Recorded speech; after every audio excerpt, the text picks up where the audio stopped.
Welcome back to another episode of Unscripted with Hashim, where conversations are uncut and unedited.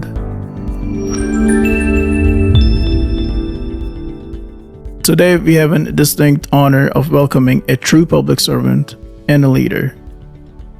United States Army veteran, longtime law enforcement officer, and currently serves as Georgia's Insurance and Fire Safety Commissioner. Please welcome Commissioner John King. So, sir, you are currently appointed as a Georgia's Commissioner for Insurance and Fire Safety. You have served 42 years in the U.S. Army, retired as a Major General, and 13 years of law enforcement experience. How did the transition happen? It was, there was no plan for people. A lot of people are, I guess they're lucky. They have a plan on how, and they plan out their life, and there was no plan. I was born and raised in Mexico. My father's from South Georgia. And I came to Atlanta to go to Georgia State University, and to help me pay for college, I joined the Atlanta Police Department.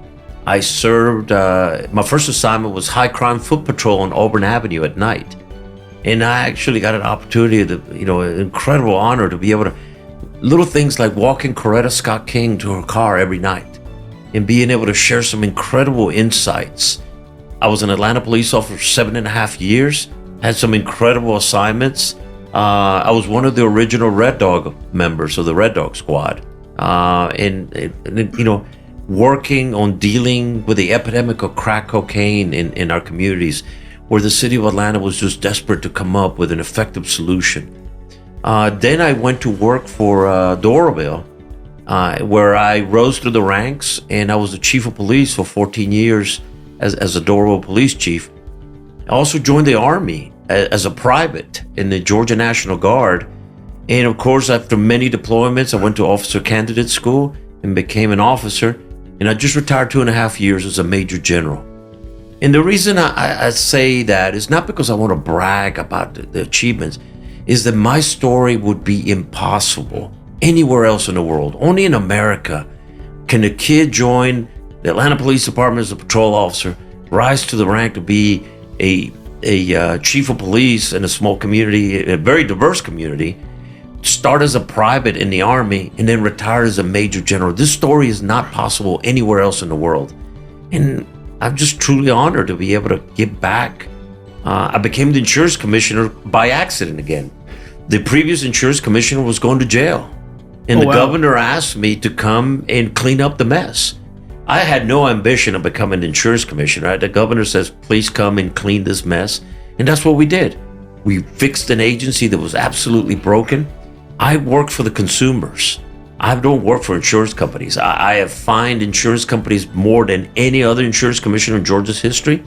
In the last 4 years, we've been able to recover over $100 million back to consumers' pockets as a result of our investigations. And I'm still finding that mantra of being a policeman, taking care of the community, taking care of protecting our community. And this is what I've taken throughout my life. And I enjoy it. What's the difference between you and the previous commissioners that served before? They were politicians. They sought the notoriety and I guess the ego boost. I would assume, and I am assuming of this, is that they weren't focused on who their customers were.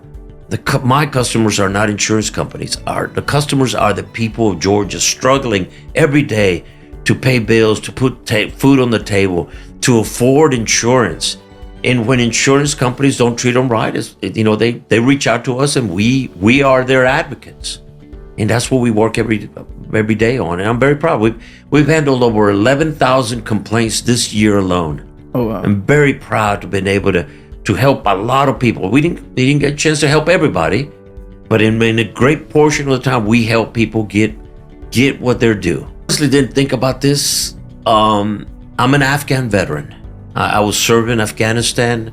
I've served in many places around the world in combat, leading America's Georgians, sons and daughters in combat in some really tough places around the world. And I'm truly honored to serve with some incredible young men and women.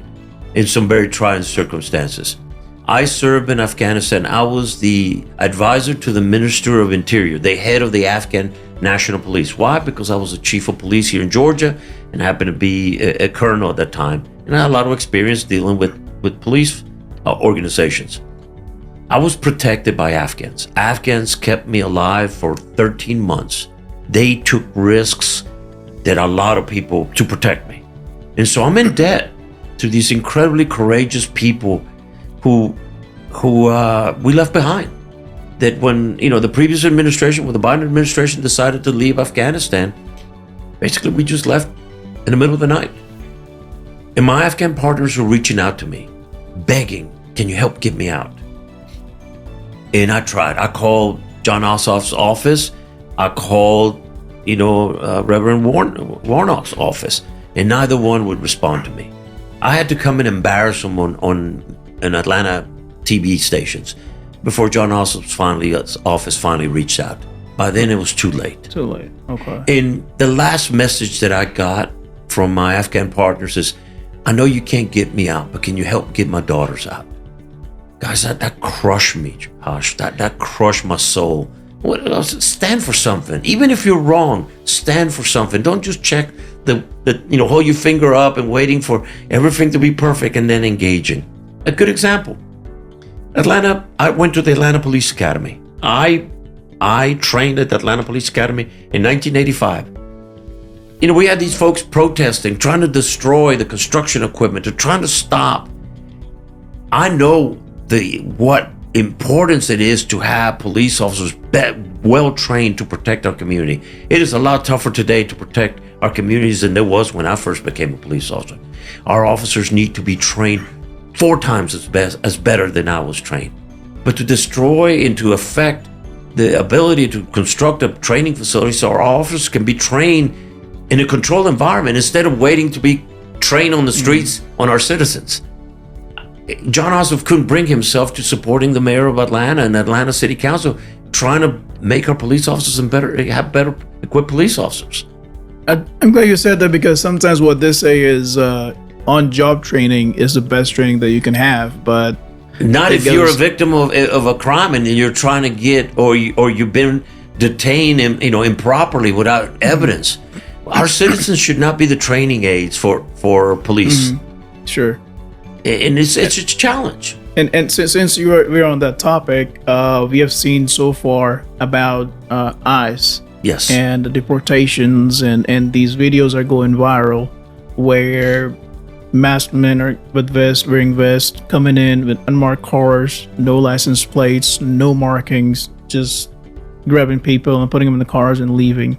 Do you think that the due process is supposed to be due to the people, or you think that it was under habeas corpus rights? I think that the lawful processes are there. The challenge now is that the tactics of law enforcement have had to change dramatically because the 300% increase in attacks against ICE agents. Look at the number of ambushes. And so officers are now having to protect their identity because they're being, their identities and all being, it was a challenge when I was a narcotics officer. When I was a Red Dog officer, we had to be careful. But nobody was out there advertising my home address. Now the challenge is the federal government, because many cities have declared themselves to be sanctuary cities. The safest way to go and pick up somebody that's here illegally, who's been a criminal alien, somebody that is not just immigration, that has committed a crime, is in our jails when they get arrested for another crime. But when cities and states around the nation says we're not going to cooperate, that forces the federal agents to go in communities to go and track down these people, which is a recipe, I think, for a lot of potential of problems, conflicts, unnecessary risks, not only to the public. When I was the chief of police in Doraville, when we had ICE would come to me and says, hey, we're looking for this person. He's been arrested for rape, robbery, or whatever. And also we want to detain him and remove him from this country. I would tell the ICE agents, I will go and get him. My officers will come. and do it where you're not affecting the rest of the community. But when communities and politicians decide we're not going to cooperate, that forces the hand of the federal government. I think it's just, really unfortunate, because I think it puts, not only it spreads fear, it's rampant through the community. So you believe that it is kind of spreading fear right now at the moment, the way things are going. Yes. And do you think that things were the same before? It was lawful. Not advertised? Well, in the past, there was nobody being arrested and detained. I mean, the Biden administration opened the borders. The number one victims of Tren de Aragua or MS-13 was the Latino community. The Hispanic community on Buford Highway, they were being victimized at incredibly high rates. And they were terrified because they knew that if they reported the police, the repercussions from these gang members. I mean, people don't realize that the first people who become victims is some of these gang members that are coming into this country. The problem is that this administration, I feel that they're trying to correct all the abuses of the previous administration, and of course, the pendulum is swinging to the extremes. And we need to get it back to the center where people who are here illegally, who are committing violent crimes, need to be removed first. Mm-hmm. And then we have to have members of the Senate and the Congress will have a conversation about how do we provide a lawful path. And not everybody that comes to this country needs to be a citizen. They need to be vetted. We need to know who they are, that they're lawfully here, and that potentially that we have a path for them to be able to work lawfully. Because all these people who are here illegally are being paid under the table. And they're also competing against good paying American jobs that we need to take care of for our citizens. I mean, it is messy. It is very messy, and nobody has the courage to actually do something about normalizing So things. I'm not sure if you read this, know that people now, they're even afraid to visit the United States. That when we come in through I forgot the, I think it's Customs and Border. What they are saying that we are afraid to come to the United States as a visitor because of being in the fear of being deported. But the people that come through the ports of entry are coming here lawfully. They're getting visas. I mean, if you go, and the challenge here is that the media is also not helping this administration either. I mean, they're contributing to the fear that's being spread. I mean, Hash, I appreciate the opportunity to be able to have this conversation because very few of these conversations are actually taking place. And I think people need to, people understand context. I think people that come in here lawfully through the ports of entry will always, America's an incredible country to visit and be a tourist. Go to Europe. You have to give up your phone so that people can look at your social media. We don't ask people to do that yet. I hope not. In Mexico, the country that I was born and raised, to be able to get any services from the government, you have to give up your biometric information. America, it will never give, will not be. Americans do not want to give a government that kind of access to our privacy. But right now, we have a lot of visitors and students on the student visas here, and I know them personally. And since I have been I also served in law enforcement for 10 plus years, and they called me and said, "What do we do? We're afraid even to go out." Tell them you get a visa to come to school. Come and go to school. Study really hard. Get really good grades. And then either go back to your country or go through the lawful process. But when you, and I'll tell you that most countries, when you come to this country on a student visa, you're a guest of the United States. When you're going out there and participating in protests against the government, destroying equipment, you're exceeding the guest status. And then you're subject potentially to being asked to leave. If I went to any country in the world and participated against the protesting against the government of that country, they will toss me out in a heartbeat. Hell, Hush, in your house, if you have a guest that comes and puts their feet on your furniture and starts talking about how messy your house is, you're going to tell them to leave. I mean, this is just common sense. This is the way it is, right? Yeah, this is the way it is. Yeah. You're a guest. Take advantage of this incredible access to the top-notch education that we have. But be respectful. What about them working as well as studying from the same? As long as aspect they of it? have a permit. I have to, my job as an American elected official is to take care of Americans first. As long as you're not competing against an American and taking somebody else's job, there's a process where you get a work permit. Okay. But if you're competing and taking an American's, competing against an American, I think that's on. In Mexico, a good example, because I know a lot about Mexico. And there's 1 million American citizens living in Mexico. Really? There's a lot. To be able to lawfully stay and live in Mexico, you have to have your own source of income. You got to pay for your own health insurance. And you can never compete against a Mexican in their job. If any of those three things, out you go. You're out. Okay. So why would the rules in Mexico be different than the United States? Gotcha. What's about fairness? And what is that you would like the current leadership to change or improve on? Stop playing games on the media. Stand for something. Remember who you serve. You serve the people of Georgia. Stop looking at the polls and see, okay, what is going to be politically expedient for my side, that side. If I get an opportunity to go to Washington, I don't care who I have to work with, Republican or Democrat. I'm interested in outcomes. I'm not interested in process. Too many politicians want to score a point for their side or the other because they are invested in the process. Homelessness, a prime example. People measure how much money we put into homelessness or veterans care. I'm interested in the outcomes. Are we actually making a difference? And if we're not making a difference, we ought to stop doing it and do something that actually brings outcomes. Pouring money into a failed program to make sure that a federal program or an organization continues getting a paycheck is not.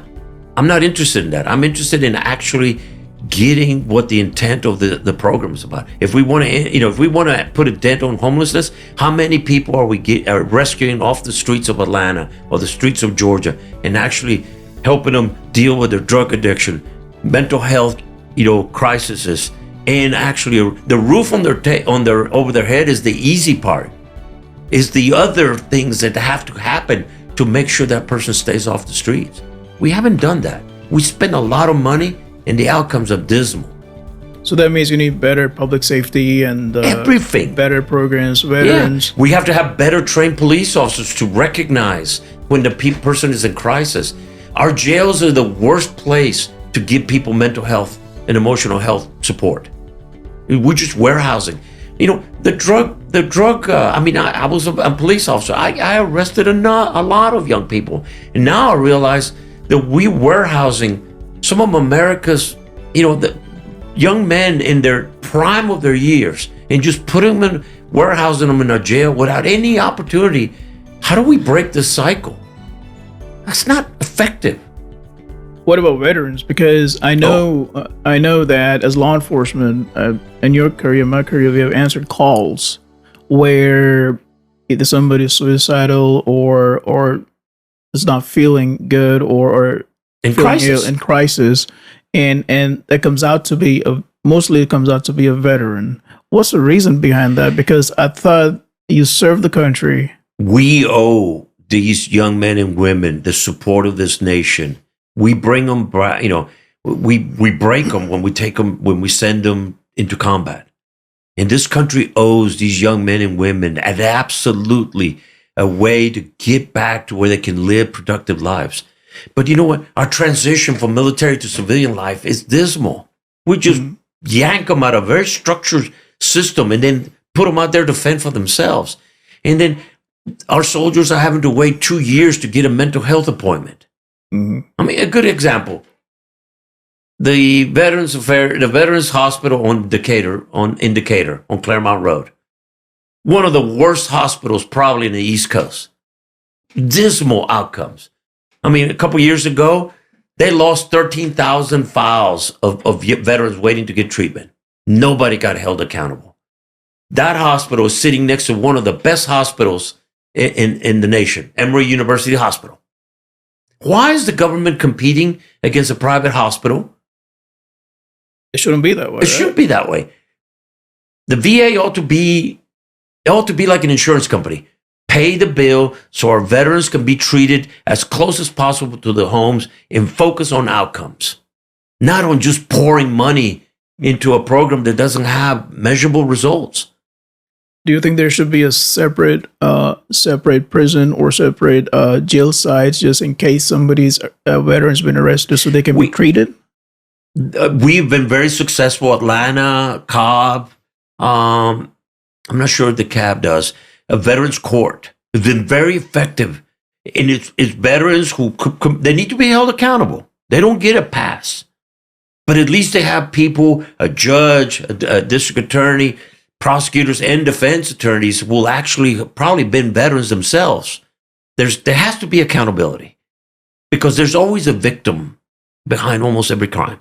And so there has to be accountability, but also how to make sure that the person is held accountable, but also with the sensitivity that there's a person in crisis that needs to have, we need to break the cycle, not just recycle folks in and out of our jail facilities. That is not a way the society fixes our woes.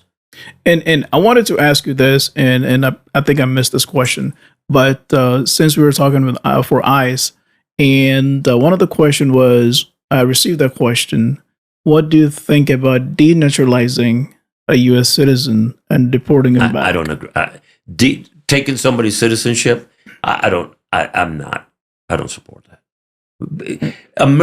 Become an American citizen for somebody that was born as a citizen from another country, it's absolutely an extraordinary achievement. It should be hard. It is. It should be hard. Very hard. It should not just be given. You got to earn it.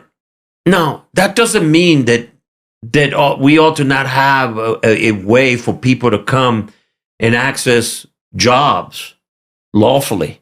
They have to be lawful. We have to follow the rules. And if we don't like the rules, then let's pass rules to change it. A lot of our businesses, agriculture, depend on folks, but they need to be vetted. Less than 1% of the Biden administration, the people that came to this country unlawfully, less than 1% are working in agriculture. They're sitting in hotels in New York and Chicago, competing against hardworking Americans who are struggling to find work. I don't think that's fair. And so there has to be a balance. There has to be a common sense discussion about this. As you said earlier regarding you coming in and being an Army major in law enforcement, all that stuff, I can relate to that because I earned my citizenship, went to the police academy, became a law enforcement officer here, and that's only here you can do that. Yeah, if joining the military. Earlier, there's exactly. A lot of people that become citizens by joining the military and serving with honor. They add value to our nation. But right now we have two parties as either all or nothing.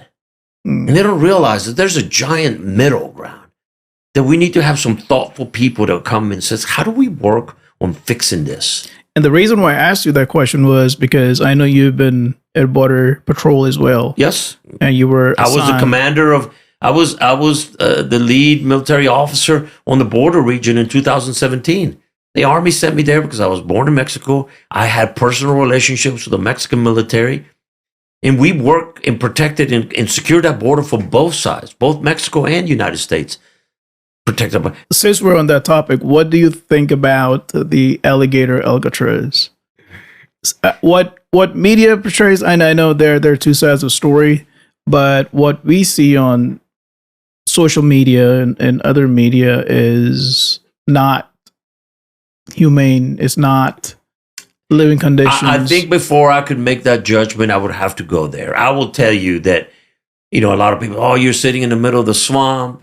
A lot of people, I've seen the memes. The AI generated memes are incredible.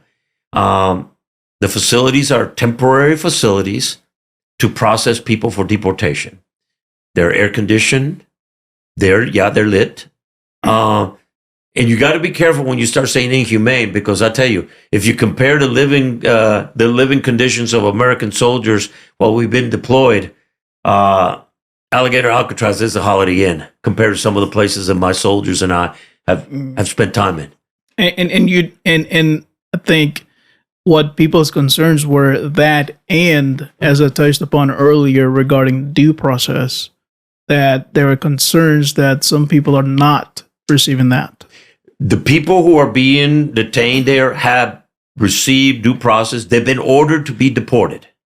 Okay. And so, they've been ordered. They've been going through a lawful process. There is a process for removing. You can't just pick up somebody on the side of the street and then the next day they show up at the Mexican border and you get pushed over the border. That does not occur. That's how it's being portrayed. That's how it's being portrayed as. But that is grab false. And go. That is false. I got you. And what about the? I know we've been going back and forth, but recently it's been on the news all over about the big beautiful bill. Yes. What are your thoughts on that? It's a very comprehensive bill. We are going through the analysis here in the state about what's going to be the impact. But I will tell you off the top of my head, the things that I like that were done, the idea that you're not going to be taxed on tips.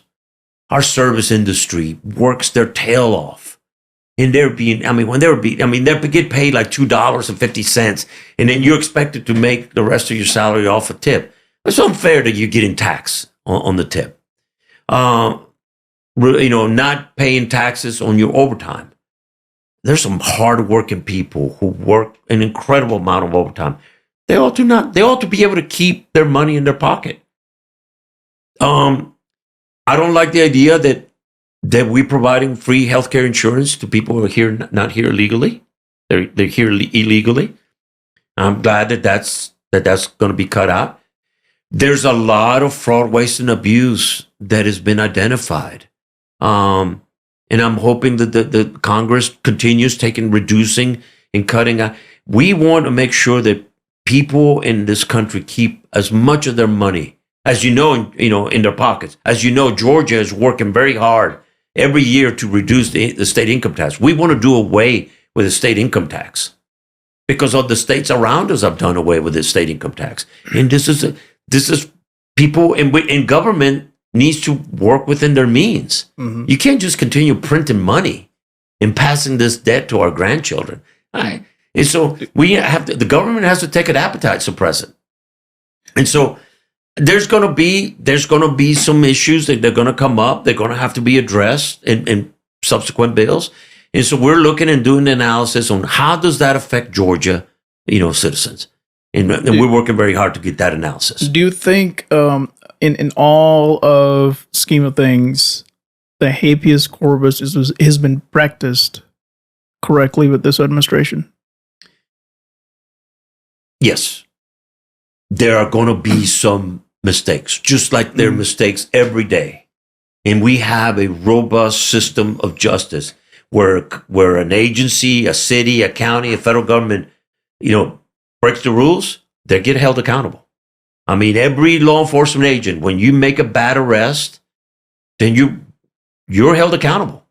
Not only financially, the city, the organization gets held accountable, but the individual potentially can get held accountable. And that goes from local, state, all the way to the federal government. Yes. So everything, like even the police officers, ICE officers, ICE agents, ICE is an agency. They're all held. State troopers. There's accountability. And if somebody makes a mistake and it's grievous, not a minor mistake that can be corrected, but if it's a major mistake where somebody's liberty has been deprived improperly, there's accountability. Our system is got full accountability. And that's what our justice system is there for. I'm not uncomfortable with. There's going to be some mistakes when you're dealing with a mass of people that came here improperly. There's going to be mistakes, but I think there's remedies there available in our court system to hold that accountability. And you believe that in Georgia it's in place? Georgia is absolutely. We have some very strong laws in Georgia. I mean, if you look at the news, routinely, police officers that break the rules get held accountable. Not only them, but their agencies. And I sat on the Post Council. I was a member of the standards of police officers. And police officers get held accountable, they lose their certification when there's a major breach. Just like doctors, just like lawyers, just like dentists. If you practice your profession improperly, there's a potential that you might lose your certification. Very well then. And another question that I received, I know we've been going back and forth and jumping from ICE to Georgia to a local to the state and stuff like that. But the other question that I received was that the insurance are not, since you are the insurance commissioner, insurance companies are not issuing insurance on retail properties business if there is an assault or a battery that occurs from third party to third party. Yes. And they're not insuring that, and everything is coming up on to the owners of the property. This is what I and Governor Kemp and Republicans tried to solve this last session. It was called tort reform, although most people have no idea what tort reform means. In Spanish, tort is close to torta, which means sandwich. And so the abuses in our judicial system.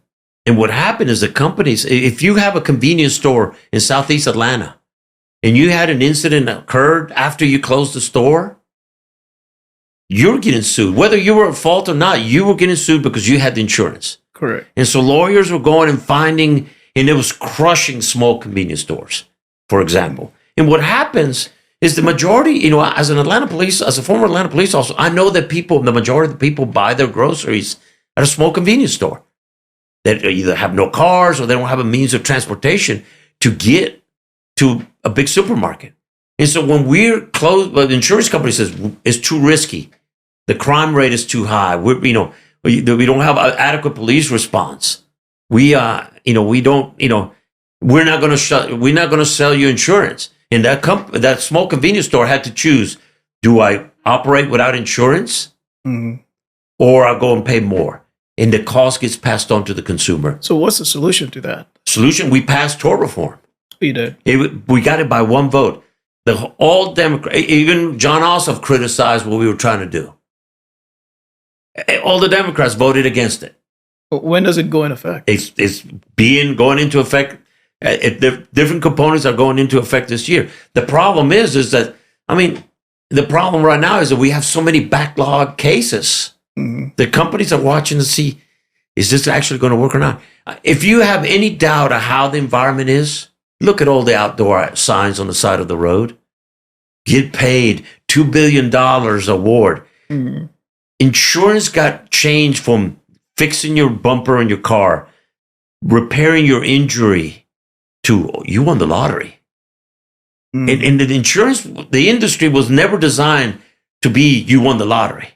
And that's where I was coming next is the insurances, the car insurance premium is so high in the state of Georgia, and it's stopping people to purchase vehicles and get more vehicles. And what do you think it should be? There should be a median, there should be a peak that, okay, this is it. But the problem is, as the insurance commissioner, I can't force an insurance company. This is your rate, and if you go above that, I'm going to take your license. Guess what will happen then? No company will sell insurance in Georgia. It's like me going to a store and says you have to sell your Cokes at half the cost, and you got to take a loss. Who would do business like that? And my job is to investigate when companies don't treat people fairly. But I'm not allowed by the laws of Georgia to set the rates. And so what I'm trying to do is encourage companies to come to Georgia to compete, and through competition, keep the rates low, but also stop the abuses. Georgia's number 2 in the nation for fraud.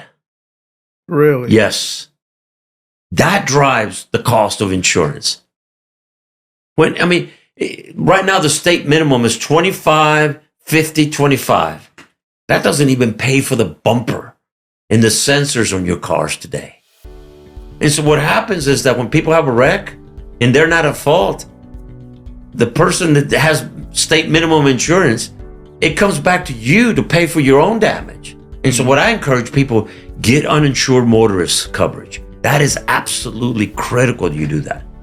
We have to go after the fraudsters because they're wrecking our market. But we also have to control these lawyers who are filing lawsuits, unfairly. I mean, they're abusing. And what happens then is we're going to have an environment where, and what's sad is that the person that's harmed only gets a portion of the even the settlement. The lawyer takes the majority. Yeah. Because we're feeding a whole industry of people that are just abusing our legal system. And same thing goes for businesses, right? Yeah. The rates are so high, and new homeowners as well. What do you think there should be an incentive for the new homeowners for the insurance purposes if they're buying a new home? I'm doing a lot of things to insurance companies to make sure that they're fair. For example, we got a lot of insurance companies all of a sudden starting to fly drones over people's roofs to assess the condition of your roof. And if your roof looks like it's deteriorating, it's old, it might have some patches, they're telling you, we'll insure the rest of your house next year, but we're not insuring your roof. Insurance companies are not in the business of replacing your roof. If you want to have that coverage, you got to buy that coverage. You got to buy the coverage. And so the problem is that we have an environment where the insurance companies, when they pay out costs beyond their estimations, they pass the cost back to the consumer. There's no free ride. I mean, the insurance is a commodity that has to be managed. I tell insurance companies, if you fly a drone or you buy satellite pictures of a neighborhood and tell people, you got a limb or you got a tree limb over your roof, that makes it high risk. You're insured. We're not going to renew you. I'm forcing insurance companies. They have to notify you, give you a fair time to correct the risk before they can say, no, we're not going to reinsure you. I'm holding their feet to the fire because that's what the contract requires. So if they're going to use technology to assess risk, they got to give you an opportunity to reduce the risk. Reduce it.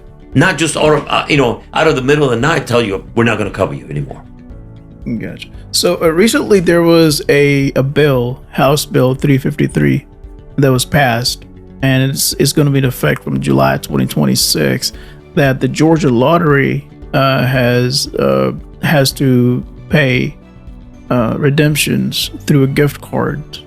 Do you think that will affect the Hope scholarships? And that's only for Class A and Class B machines on the lottery. I don't know enough about the lottery board and how they present. It is going to be early. The Hope Scholarship has been incredibly valuable to young students who deserve an opportunity to be able to get some help to pay tuitions. I mean, tuitions in colleges and universities around the nation are going sky high. Luckily, Georgia's held them flat for in-state tuition, and we have some incredible schools in Georgia. I'm concerned of other states where they're allowing more out-of-state students to come to schools.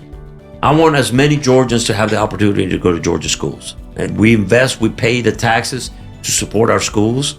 And I want to make sure as many Georgians get advantage of be able to go to we got some top schools. Go GSU. So you've been to GSU. Panthers. So you studied through GSU, I'm guessing? Yes. Okay.